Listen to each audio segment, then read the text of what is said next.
APS वाले कौन कौन है? हाथ उठाओ। अच्छा आप भी हो? अच्छा डाले हो, आप भी हो। इधर आप, इधर कौन है? अच्छा आप हो एपीएस। अच्छा चलिए आज एपीएस का एक डेमो लीजिए, ठीक है। एपीएस अपर निजी सचिव, ग्रेड पे 4800, ये अंतिम ग्रेड पे जाता है 8900 तक, 8900। एपीएस के बाद अपर निजी सचिव के बाद प्रमोशन है निजी सचिव, फिर सचिव, अनुसचिव, प्रमुख सचिव, मुख्य सचिव, ये वहां तक पहुंचता है। इसमें प्रमोशन बहुत है। और रिटन एग्जाम के बाद जब आपका स्किल टेस्ट होगा तो स्किल टेस्ट में 80 की स्पीड पर 5 मिनट में 400 शब्द बोले जाएंगे। उन 400 शब्दों को आपको 60 मिनट में अपने सिस्टम पर अनुवाद करना है, जिसमें 5% मिस्टेक की छूट है। नियमतः आयोग चाहे तो उस मिस्टेक को कम और ज्यादा कर सकता है, 3% पर भी लिख सकता है और जो 8% पर भी दे सकता है, ये उसके ऊपर निर्भर करता है। डिक्टेशन रूम में जब आप जाएंगे सबसे पहले आपको 1-1 मिनट का 2 ट्रायल पैसेज दिया जाएगा, 1-1 मिनट का 2 ट्रायल पैसेज, ताकि आप डिक्टेटर की आवाज को उसके प्रोनाउंसिएशन से, उसके जो फ्लक्चुएशन वाइब्रेशन से आप जानकारी ले लें। 1-1 मिनट ट्रायल पैसेज के बाद फिर आपको कुछ देर के बाद रिलैक्स होने के बाद आपको 5 मिनट का मेन पैसेज दिया जाएगा, जिसमें कामा, फुल स्टॉप, पैराग्राफ, प्रश्न चिन्ह नहीं बोले जाते। वो आवाज फ्लक्चुएशन, कम ज्यादा उतार चढ़ाव के आधार पे बोला जाता है। फुल स्टॉप के लिए हल्का पास है, कामा के लिए कोई पास नहीं है, पैराग्राफ के लिए फुल स्टॉप से ज्यादा पास है। जब फुल स्टॉप आना होता है तो उसके पहले आवाज थोड़ी धीमी होती है, फिर थोड़ा सा पास दिया जाता है, पास देने के बाद फिर आवाज तेज होती है, वहां पर फुल स्टॉप है। कॉमा के लिए जब कॉमा आना होता है आवाज तो धीमी होती है, लेकिन वहां पर पास नहीं दिया जाता, आवाज तेज होने के साथ साथ वाक्य चलता रहता है। और जो पैराग्राफ है, पैराग्राफ में वो अपने आप समझ में आ जाता है, क्योंकि अलग हर पैराग्राफ में एक अलग अलग मैटर होता है, वहां पर ज्यादा पास दिया जाता है। डिक्टेशन लिखने के बाद फिर आप अनुवाद यानी कंप्यूटर लैब में जाएंगे, जहां पर अपना सिस्टम खोल के उसको 60 मिनट में अनुवाद करना है। अनुवाद करने के बाद प्रिंट निकाल के उसके जमा करना होता है। आइए 1-1 मिनट के पहले 2 ट्रायल पैसेज लेते हैं। 80 की स्पीड पर 1-1 मिनट के 2 ट्रायल पैसेज लिखिए।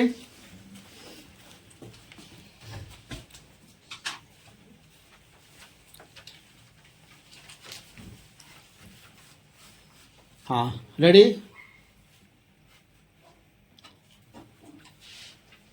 जीवन में हमें तमाम कार्यों को संपादित करना होता है, लेकिन प्रायः उन्हें पूर्ण करने में दुविधा से भी 2-4 होना पड़ता है। प्राथमिकता की कसौटी ऐसी दुविधाओं को दूर करने में बड़ी सहायक सिद्ध होती है। प्राथमिकता तय कर लेने से हमारे लिए कार्यों के क्रियान्वयन की रूपरेखा स्पष्ट हो जाती है। इससे हमारा लक्ष्य आसान हो जाता है। लक्ष्य प्राप्ति की स्थिति में जीवन सुखद एवं सार्थक लगने लगता है और अनावश्यक तनाव एवं असंतोष। ये 80 पर 1 मिनट का ट्रायल पैसेज लिखा गया। दूसरा लिखिए।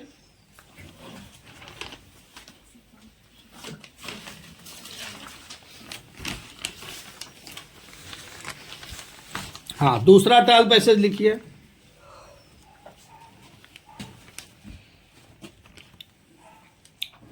रेडी?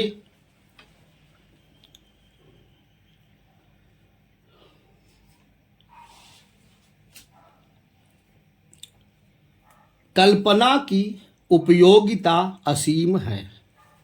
जो हम कल्पना करते हैं वही कल्पना हमारी प्रेरणा बनती है और उसके आधार पर ही हम प्रयास कर उसको साकार बनाते हैं।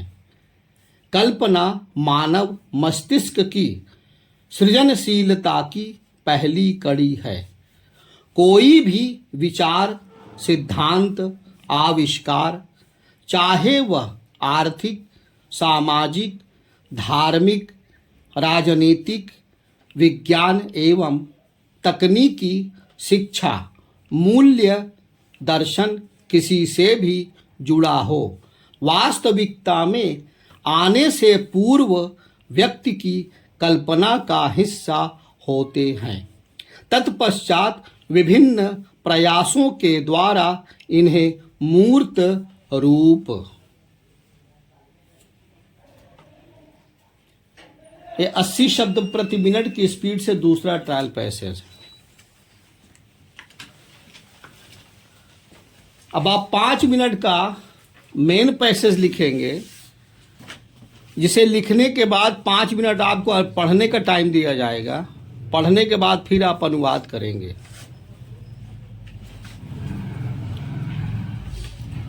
चलिए मेन पैसेज लिखिए।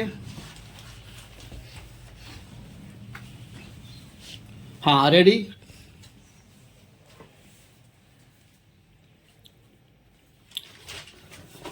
आतंक केवल विषैली विचारधारा के माध्यम से ही नहीं फैलता, वह आतंकी संगठनों को धन उपलब्ध कराने से भी फलता फूलता है। इसे देखते हुए केंद्र सरकार ने विभिन्न एजेंसियों को यह जो अधिकार दिया कि वे बिना देरी के आतंकी संगठनों को वित्तीय मदद देने वालों के खिलाफ कार्रवाई करें और 24 घंटे में उनकी संपत्ति जब्त करें, वह समय की मांग है। अपने देश में आतंकी और अलगाववादी समूहों के साथ मतांतरण के जरिए सामाजिक ताने बाने को नुकसान पहुंचाने वाले संगठन इसीलिए सक्रिय हैं क्योंकि उन्हें कहीं ना कहीं से वित्तीय मदद मिलती है। हालांकि आतंकी फंडिंग को रोकने के लिए कई कदम उठाए गए हैं, लेकिन अभी भी उसे पूरी तौर पर रोका नहीं जा सका है। पिछले दिनों ही उत्तर प्रदेश में एक ऐसा मामला सामने आया जिसमें पाकिस्तान के लिए जासूसी करने वाले एक व्यक्ति के खाते में 30 लाख रुपए भेजे गए। यह धन फर्जी पते से खोले गए एक खाते के जरिए भेजा गया था। इसी तरह जम्मू कश्मीर में रह रहकर ऐसे मामले सामने आते रहते हैं जो यह बताते हैं कि आतंकी संगठनों को वित्तीय मदद देने वालों पर पूरी तौर पर रोक नहीं लगाई जा सकी है। जम्मू कश्मीर में सक्रिय आतंकी संगठनों को वित्तीय सहायता उपलब्ध कराने का काम पाकिस्तानी खुफिया एजेंसी ISI अभी भी कर रही है। हालांकि पाकिस्तान आर्थिक रूप से कंगाली की हालत में पहुंच गया है, लेकिन वह भारत के लिए खतरा बने आतंकी संगठनों को वित्तीय मदद देने से बाज नहीं आ रहा है। देश में संदिग्ध किस्म के कुछ संगठन ऐसे भी हैं जिन्हें समाज सेवा की आड़ में देश विदेश से आर्थिक मदद मिलती है। इसी तरह मादक पदार्थों की तस्करी से भी आतंकी संगठनों की आर्थिक जरूरतों को पूरा किया जाता है।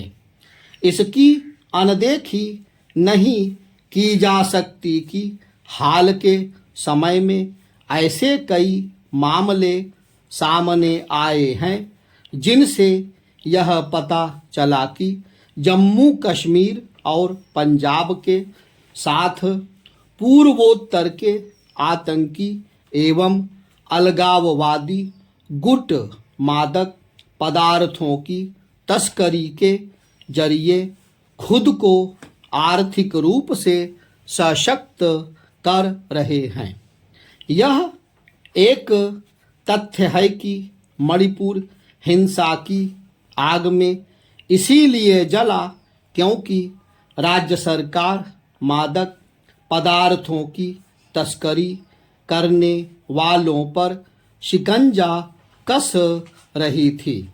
एक समय था जब हवाला के जरिए आतंकी संगठनों को वित्तीय मदद दी जाती थी। अब यह काम क्रिप्टो करेंसी के जरिए भी किया जाने लगा है। क्रिप्टो करेंसी के अब आप इसको 5 मिनट मन में पढ़िए, 5 मिनट मनन करिए।